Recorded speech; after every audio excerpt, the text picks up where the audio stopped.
नमस्कार दोस्तों, मेरा नाम मनोज कुमार है और आप लोगों का स्वागत है आपके अपने channel English with Monu sir में। आज हम बात करने वाले हैं कुछ हेल्पिंग वर्ब्स की जो कि इंग्लिश में यूज किए जाते हैं और इनको हम इंडेफिनेट में और कंटिन्यूस में, परफेक्ट में और परफेक्ट कंटिन्यूस में यूज कर सकते हैं। ठीक है, कहाँ कहाँ कौन सी वर्ब यूज़ होती है ये आप अच्छी तरीके से जानते हैं, मैं भी बताने वाला हूँ आपको।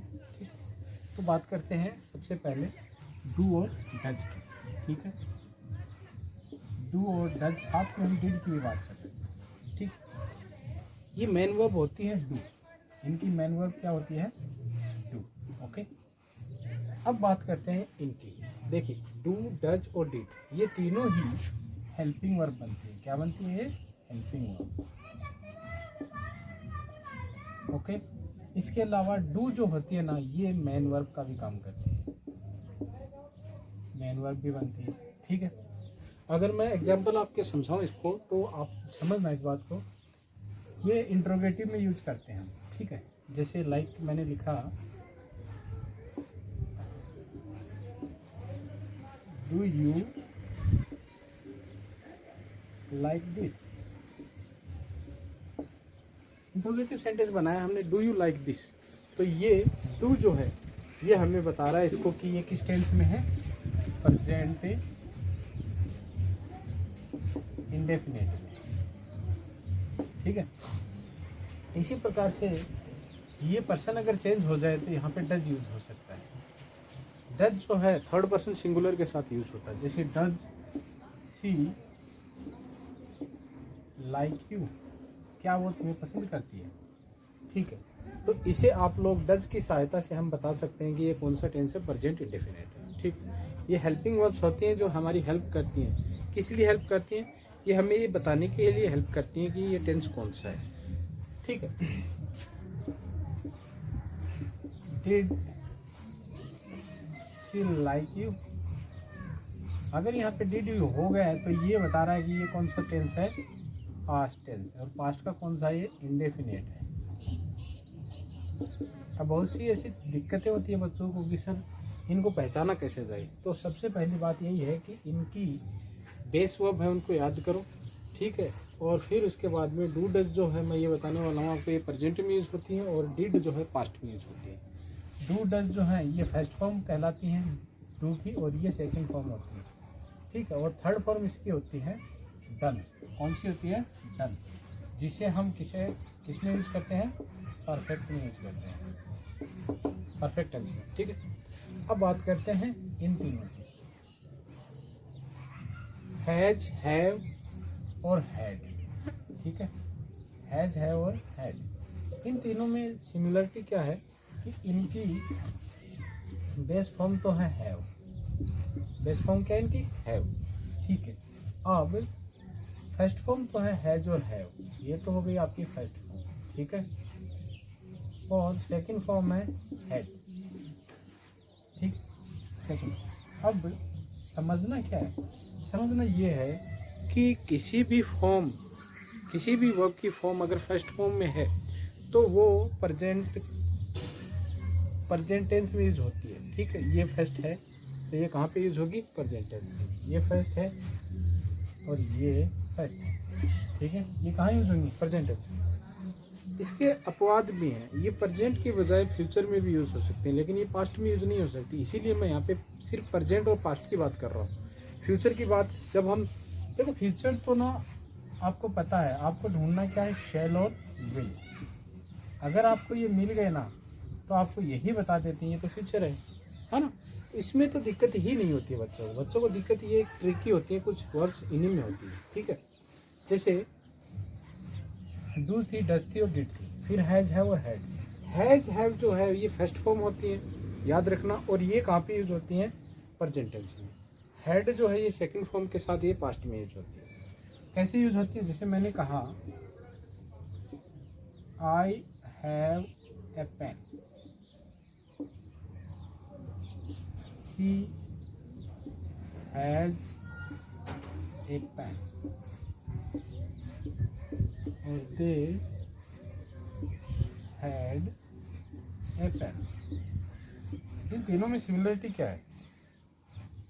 ये सिमिलरिटी है, ठीक है, ये सिमिलरिटी है। यहाँ पे मैंने सिर्फ सी को चेंज किया है, क्यों?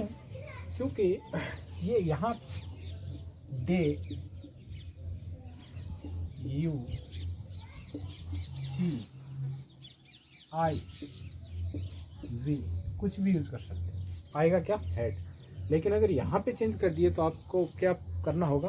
थर्ड पर्सन सिंगुलर के साथ हैज करना। थर्ड पर्सन सिंगुलर कौन होते हैं हमारे? सी, ही, इट, दे, और किसी एक आदमी का, एक औरत का नाम, ठीक है, यानी सिंगुलर नेम, कोई भी सिंगुलर नेम हो, लेकिन वो थर्ड पर्सन होना चाहिए, ठीक है, थर्ड पर्सन सिंगुलर। उसके साथ हम क्या यूज करेंगे? हैज, और बाकी बचे उनके साथ हैव। जैसे आई के साथ हैव, वी के साथ हैव, यू के साथ हैव, दे के साथ हैव, और प्लूरल नेम हो उसके साथ भी हैव, ठीक। और तो हमने यहाँ पे आई के साथ हैव यूज किया और सी के साथ हैज यूज किया है। सिमिलरिटी क्या है कि ए पेन दे रखा है इसके आगे। अब यहाँ पे हमने हैज और हैव को देखते ही, यहाँ पे अगर कोई टेंस पूछे तो ये बताते हैं हमें टेंस, और ये इंडेफिनेट है। किसका इंडेफिनेट है भाई? प्रेजेंट का इंडेफिनेट है। कैसे पता लगा? सिंपल सी बात है भाई, ये मेन वर्ब बन रहे हैं, यहाँ पे ये मेन वर्ब बन रहे हैं। देखो, अगर ये हेल्पिंग वर्ब हो तो ये परफेक्ट में चले जाएंगे। कैसे?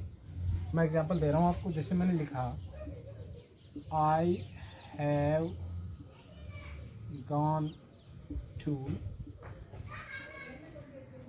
मुंबई, यहाँ पे हैव और गॉन दो वर्ब आपके पास, ये हेल्पिंग वर्ब है और ये मेन वर्ब, ठीक है। हेल्पिंग वर्ब हमें टेंस को बताती है और मेन वर्ब हमें टेंस के टाइप को बताती है, ठीक है। ये टेंस को बताती है, ये टेंस के टाइप को बताती है। ये टेंस को बता रही है। कौन सा टेंस है भाई? ये प्रेजेंट है। कौन सा? ये प्रेजेंट है।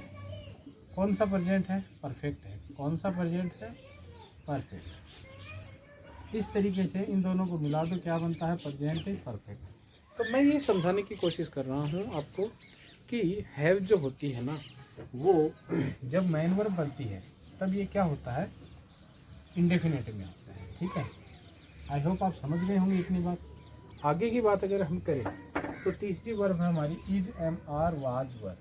Is, am, are, was, were. देखिए, ये मैं यही वर्ब क्यों ले रहा हूँ, ये भी आपके सोचना होगा, क्योंकि ये तीनों ही वर्ब जो है ना, इनकी बेस फॉर्म जो होती हैं वो मेन वर्ब बन जाती है।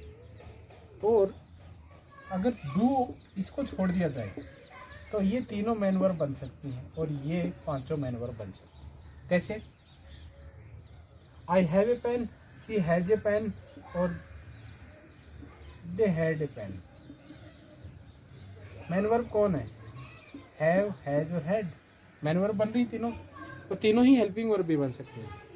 कहने का मतलब ये है, जब ये मेन वर्ब बनती है ना, तब ये तीनों इंडेफिनेट में होती है, लेकिन टेंस चेंज हो जाता है। ये प्रेजेंट इंडेफिनेट, ये प्रेजेंट इंडेफिनेट, और हेड आते ही पास्ट इंडेफिनेट। ओके, वैसे ही अगर ये हेल्पिंग वर्ब बन रही है, I have gone to Mumbai, तो प्रेजेंट परफेक्ट है। She has gone to Mumbai, present perfect है। लेकिन अगर she had gone to Mumbai कर दिया ना, हेड आते ही वो पास्ट परफेक्ट हो जाएगा। याद रखना इस बात को, ठीक है। तो हमने ये देख लिया और ये देख लिया। अब बात करते हैं इज, एम, आर और वाज वर्ब की। सबसे पहले हम इज की बात करेंगे। इज जो होता ना, ये इज क्या, सारे के सारे जो है ना, ये is, am, are, was verb सारे के सारे मेन वर्ब भी बन सकते हैं और हेल्पिंग वर्ब भी बन सकते हैं। याद रखना इस बात, बड़े अच्छे से आपको याद रखना होगा कि ये मेन वर्ब और हेल्पिंग वर्ब दोनों का काम करते हैं। जब ये सारे के सारे मेन वर्ब बनते हैं तब तो ये तो होते हैं इंडेफिनेट में, ठीक है। इसमें होते हैं इंडेफिनेट, और ये जब हेल्पिंग वर्ब होते हैं तब ये होते हैं कॉन्टिन्यूअस, ठीक है, कॉन्टिन्यूअस। ओके, अब हमें पहचानना होगा कि कॉन्टिन्यूअस में कब होते हैं और इंडेफिनेट में कब होते हैं। मेन वर्ब होते हैं तो इंडेफिनेट में, हेल्पिंग वर्ब होते हैं कॉन्टिन्यूअस में, प्लस इनके साथ में आईएनजी मेन वर्ब में जुड़ के आता है। ये लो हम पहचान सकते हैं। एक एग्जांपल दे रहा हूँ, I am a teacher. Okay, दूसरा एग्जांपल है I am going to school. दो एग्जांपल दिए मैंने आपको। पहले एग्जांपल में एम जो है ये मेन वर्ब है, ठीक है। दूसरे में एम जो है वो हेल्पिंग वर्ब है। कैसे पता लगा? इसके बाद में कोई वर्ब नहीं है तो ये मेन वर्ब खुद हो गई। इसके बाद में तो गोइंग है, तो गोइंग है तो ये गोइंग क्या होगी? Main verb. और ये क्या काम कर गई? हेल्पिंग वर्ब का। अब मैंने आपको बताया था जब हैज, हैव, हैड और डू, डज, डिड पढ़ाया था तब कि मेन वर्ब जो होती है ना वो हमें क्या बताती है और हेल्पिंग वर्ब होती है वो हमें क्या बताती है। अगर ये खुद मेन वर्ब हो रही है ना तब ये टेंस भी बता देती है और टेंस का टाइप भी बता देती है, दोनों बता देती है। टेंस कौन सा है? प्रेजेंट है। टाइप कौन सा है? इंडेफिनिट है। दोनों बता दिए इसने। अब यहाँ पर ये हेल्पिंग वर्ब होगी तो ये टेंस बताएगी सिर्फ। टेंस कौन सा टेंस है? प्रेजेंट टेंस है। टेंस का टाइप कौन बता रहा है? तो गोइंग। कौन सा टेंस है? Continuous tense. कैसे पता लगा भाई? आईएनजी आ रहा है इसमें। बस इसी प्रकार से आप एम को, आर को, वाज को, वर को सबको यूज कर सकते हो।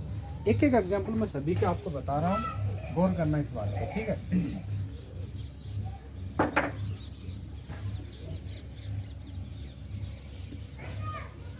She is a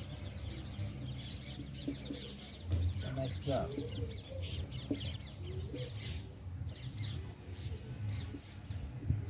she is cooking food.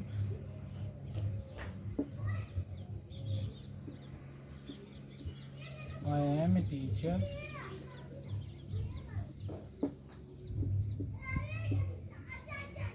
I am teaching him.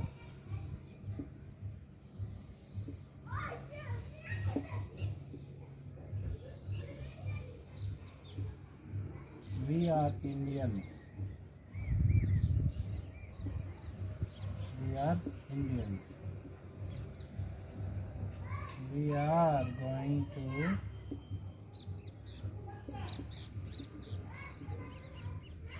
Mumbai. I was a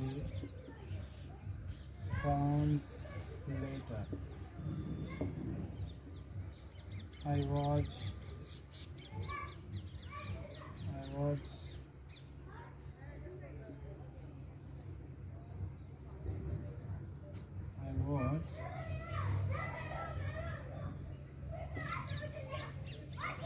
cooking food.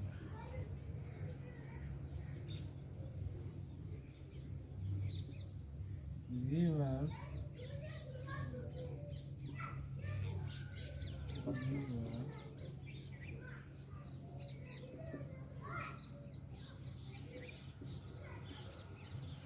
there. We were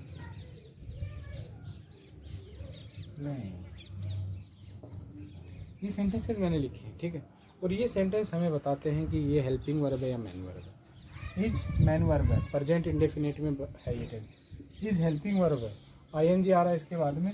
देखो मैंने बताया था ये हेल्पिंग वर्ब होते हैं तो कंटिन्यूस में होते हैं। आईएनजी आ रहा है कंटिन्यूस का है, प्रेजेंट कंटिन्यूस का है। प्रेजेंट का क्यों है? क्योंकि इज प्रेजेंट के टेंस में काम में आती है, बी की फॉर्म है ये, और बी की फर्स्ट फॉर्म प्रेजेंट में काम में आती है, सेकंड फॉर्म पास्ट में काम में आती है, और थर्ड फॉर्म परफेक्ट में काम में आती है, ठीक है। तो ये दोनों की बात कर रहे हैं हम। इज एम आर प्रेजेंट की में, प्रेजेंट की है तो ये प्रेजेंट में यूज होती है, वाज और पास्ट की है तो पास्ट में यूज होती है, ठीक है। ये पास्ट को बताती है, ओके। एम जो है, I am a teacher, am यहाँ पे हेल्पिंग वर्ब ना होके मेन वर्ब है तो ये प्रेजेंट इंडेफिनिट में है। आई एम टीचिंग यू, यहाँ पे आईएनजी के साथ एम आ रहा है तो कंटिन्यूस में चला गया, present continuous. We are Indians, are main verb बन रहा है तो ये प्रेजेंट इंडेफिनिट में। आर गोइंग के साथ आईएनजी के साथ आ रहा तो ये कंटिन्यूस यानी प्रेजेंट कंटिन्यूस। यहाँ तक हमने देखा ये तीनों ही वर्ब जो है, main verb, helping verb, main verb, helping verb, main verb और हेल्पिंग वर्ब बन रही है। जब भी ये मेन वर्ब बन रही है तो ये प्रेजेंट इंडेफिनिट में होती है, और जब कभी भी ये हेल्पिंग वर्ब है तो कंटिन्यूस में होती है। ये इनका रूल है, ठीक है। इसके बाद में वॉज मेन वर्ब है, पास्ट में है। क्यों है? क्योंकि सेकंड फॉर्म है और पास्ट इंडेफिनिट में है, अभी पास्ट इंडेफिनिट में है। वॉज यहाँ पे हेल्पिंग वर्ब है, कुकिंग के साथ आया है तो ये पास्ट कंटिन्यूस में हो गया है। यहाँ पे वर्ब मेन वर्ब है तो ये पास्ट इंडेफिनिट में है, और वर यहाँ पे हेल्पिंग वर्ब है तो ये पास्ट कंटिन्यूस में हो गया है, ठीक है। ये सारी हमने सीखी हैं आज। हेल्पिंग वर्ब्स जो हैं मेन वर्ब से भी बनती हैं ये। इनमें से मेन वर्ब कौन कौन बनता है? डू बनता है, हैज, हैव, हैड तीनों बनते हैं इज, एम, आर, वाज, वर, ये सभी के सभी बनते हैं छोड़ के डज और डिड को। ठीक है, एक बात और है इन सभी के अलावा कि ये फ्यूचर में भी यूज हो सकते हैं। इनमें से फ्यूचर में कौन कौन सी यूज होती है? Has, have. फ्यूचर में ना, सॉरी, सिर्फ हैव। फ्यूचर में कौन सी होती है? हैव। ये मैं आपको इसलिए बता रहा हूँ क्योंकि बहुत से बच्चे फिर शिकायत करते हैं, सर आपने तो ऐसा बताया था, ऐसा नहीं बताया। तो हम क्या करते हैं, इसको भी समझ लेते हैं। अगर ये परफेक्ट में यूज कर रहे हैं तो I shall have gone to Mumbai, ऐसा लिख सकते हैं हम। ठीक है, हैव यहाँ पे क्यों आया है ये भी मैं बताने की कोशिश करूँगा, आप लोग समझने की कोशिश करना। शैल हमारा जो है ये हमारा मॉडल वर्ब है। क्या है ये? Modal verb. और मॉडल वर्ब की एक शर्त होती है कि ये अपने बाद वर्ब कैसे लेता है? वर्ब की फर्स्ट फॉर्म लेता है। तो जब गॉन, ये हम परफेक्ट में लिखने वाले हैं, गॉन वर्ब की थर्ड फॉर्म है और थर्ड फॉर्म किसको बताती है? परफेक्ट को। तो ये फ्यूचर परफेक्ट हो गया।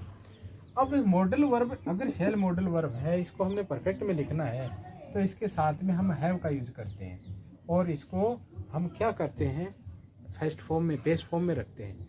अब बहुत से बच्चे बताते हैं सर हैज को क्यों नहीं रख सकते? इसलिए नहीं रख सकते बच्चे क्योंकि ये बेस फॉर्म है, हैव बेस फॉर्म, इसीलिए। कई बच्चे ये भी बताते हैं सर हम कंटिन्यूस में जैसे शैल बी, शैल बी लिखते हैं। ओके, अब शैल बी लिखते हैं तो शैल हैव क्यों नहीं लिख सकते? इसलिए नहीं लिख सकते क्योंकि परफेक्ट में हम किसको मानते हैं? देखो, ये प्रेजेंट में हम परफेक्ट में किसको यूज करते हैं? हैव को। उसी प्रकार से अगर हमने परफेक्ट में शो करना है तो हैव को ही करेंगे क्योंकि ये बेस फॉर्म है। अगर यहाँ पे हमने कंटिन्यूस में बी को क्यों रखा है? क्योंकि ये बेस फॉर्म है। और याद करो, कंटिन्यूस में हम बी की ही फॉर्म्स का यूज करते हैं तीनों टेंस में। चाहे आप प्रेजेंट को ले लो इज, एम, आर, चाहे पास्ट को ले लो वाज, वर, चाहे फ्यूचर को ले लो बी। कंटिन्यूस के लिए कौन बना है? बी। ओके, और परफेक्ट के लिए कौन बना है? हैव। याद रखना इस बात को। ये मैंने कुछ एडिशनल जानकारी दे दी आपको। ठीक है, आई होप आपको ये क्लास बेटर, अच्छी और कुछ नेगेटिव भी लगी होगी क्योंकि जिनको चैप्टर समझ भी नहीं आते ना, वो उस क्लास को नेगेटिव ही मानते हैं। ओके, मैं नहीं मानता ऐसी चीज़ों को। अगर आपको लगता है तो कमेंट करें और बताएं कैसी लगी क्लास, और कुछ बेहतर सुझाव हो तो वो भी दें। ठीक है, तब तक के लिए नमस्कार, जब तक कि नेक्स्ट क्लास ना लगे। Okay, till then good bye.